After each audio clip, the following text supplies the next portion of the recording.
Kementerian Pertahanan Federasi Rusia merilis rekaman kerja tempur awak mortir 82mm Baki pasukan lintas udara di zona operasi khusus.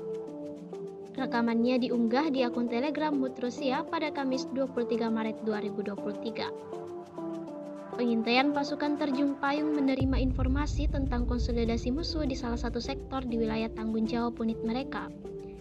Setelah menerima koordinat target, kru mortir benar-benar memiliki beberapa menit untuk mengambil posisi menembak, menghitung data awal untuk menembak, dan menembakkan tembakan pertama.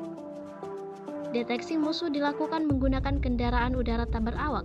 Komandan tidak hanya mengetahui jenis target dan jaraknya, tetapi juga melihatnya. Kamera kendaraan udara tak berawak adalah mata awak mortir.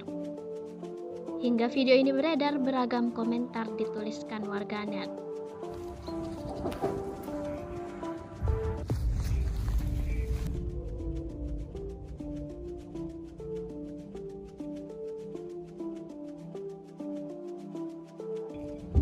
Вот стоит карандаш, наблюдает. И вот в окошке еще у них.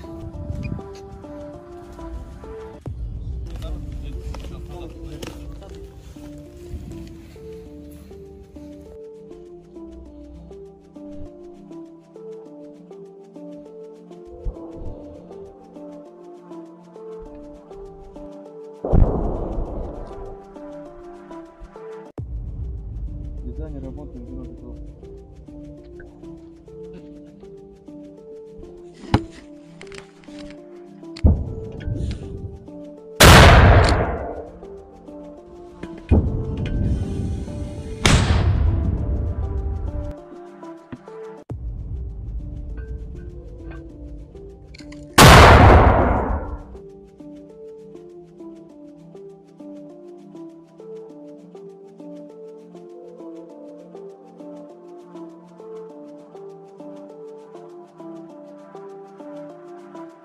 Terima kasih sudah nonton.